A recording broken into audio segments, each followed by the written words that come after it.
Hey, what's up? I'm going to talk about Sonimus's brand new plugin that's coming out, the SonEQ 2, and go over the main features of this plugin, as well as give you a little bit of an example of what it sounds like in action.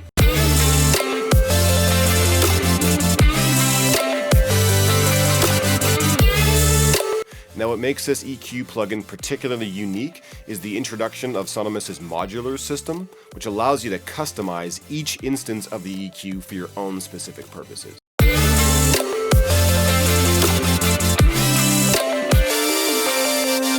Now, I'll talk more about that in just a little bit here, but first, let's dive into some of these main features. So when you first open up this plugin, this is what it looks like. This is the default setting of the plugin. It's pretty well laid out. It's really easy to use. The whole idea around this plugin is to kind of bring back some of the analog character and tone back into the digital mixing world, especially when you're mixing in the box, which so many people do now. So the plugin itself is broken down into these modules. You have a low band module, low mid band module, high mid band module, high band module, and then a preamp module. So I'll just kind of break each one of these down a little bit here. So in the low band module, you have a frequency selector switch, and it's set to either 20 hertz, 30 hertz, 60 hertz, or 100 hertz.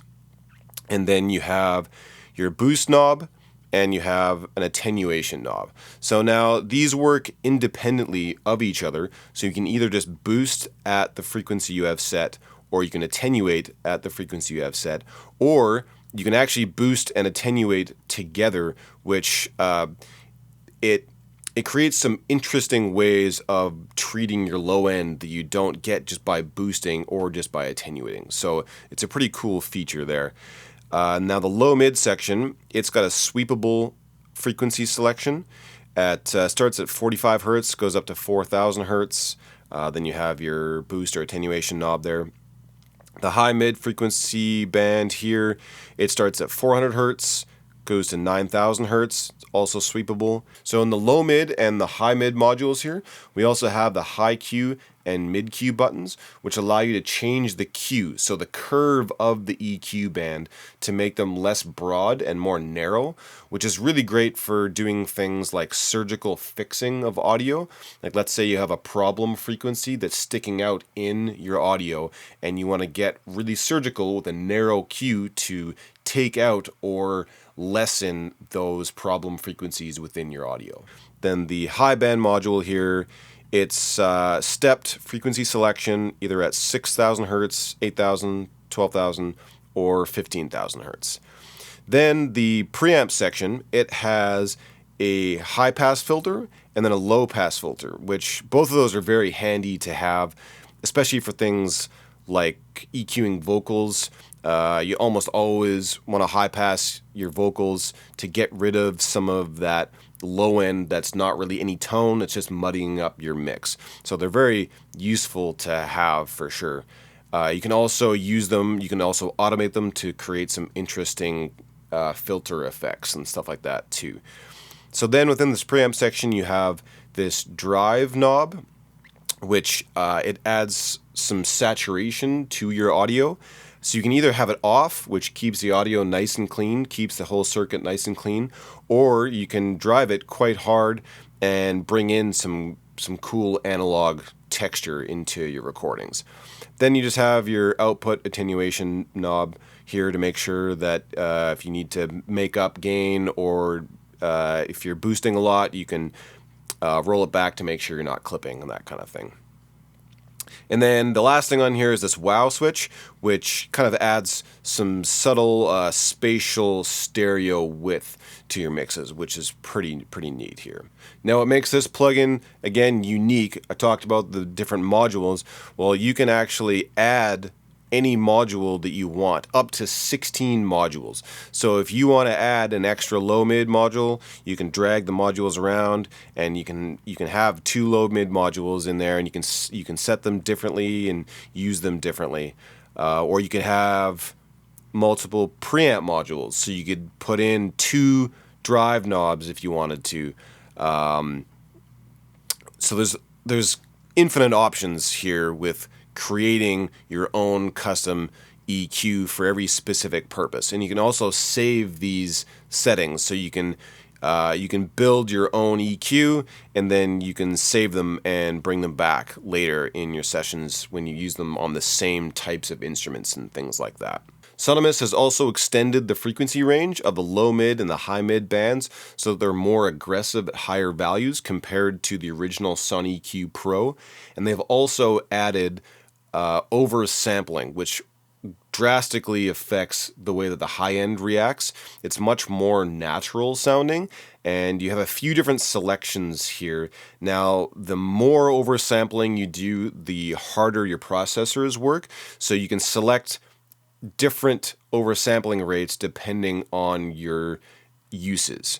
And so it goes, you can have no oversampling if you just want to keep it very, very low CPU usage, or you can have ×2, ×4, ×8, or ×16, which is the most, which typically I would use across an entire mix so that you only have one instance of the plugin.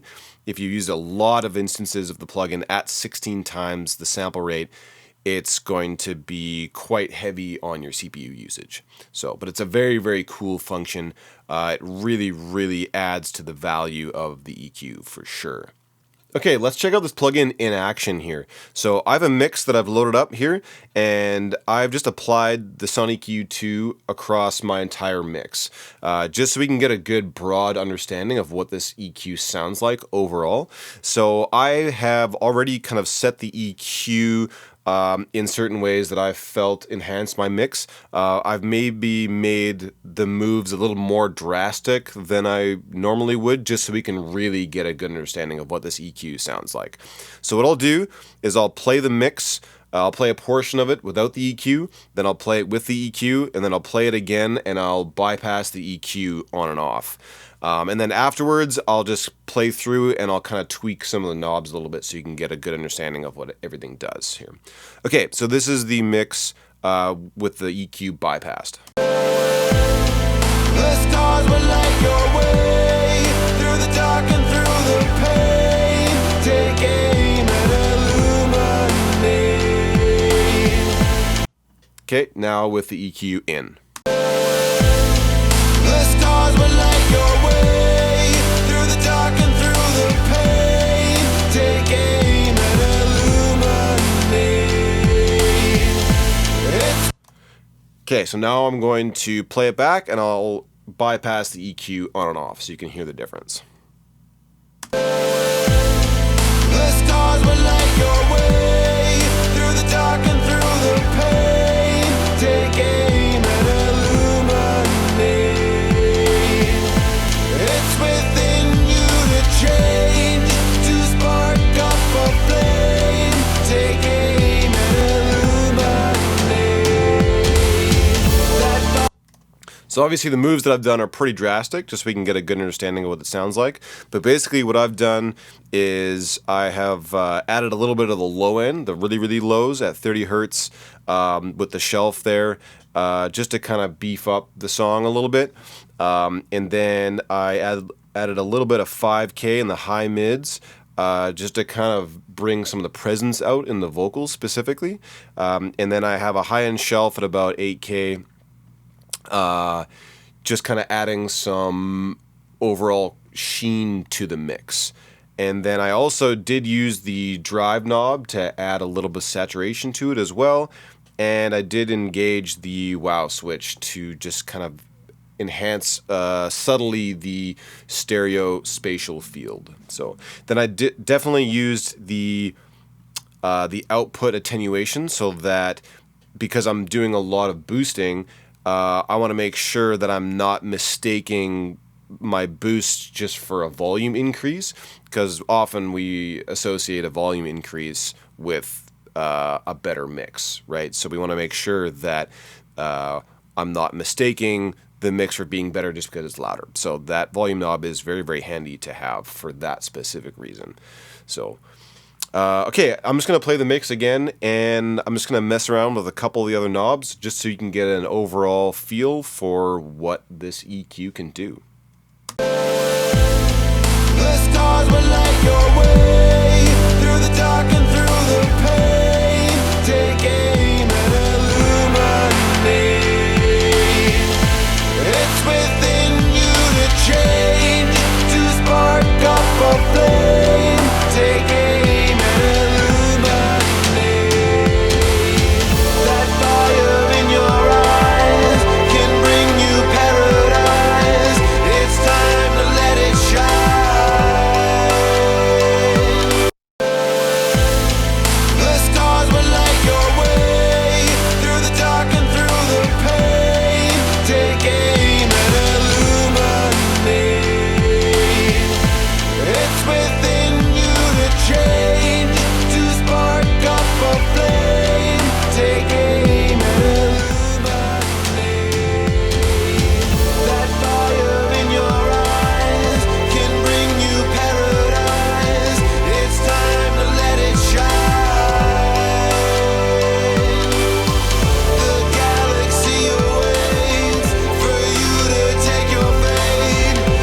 Yeah, so just kind of went over every feature a little bit there.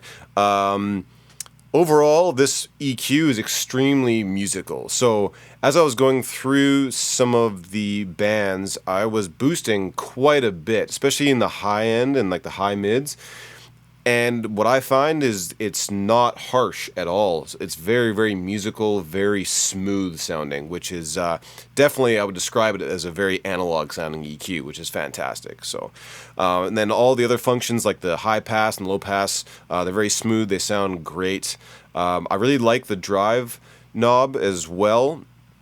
It's subtle. It doesn't overly distort or anything like that. It just adds a little bit of extra texture, and same thing with the wow switch. So overall, a very smooth, rich sounding EQ for sure. So that was a broad overview of the brand new plugin by Sonimus, the SonEQ 2. If you have any questions about the plugin, definitely don't hesitate to reach out to Sonimus via email, and they'll get back to you ASAP.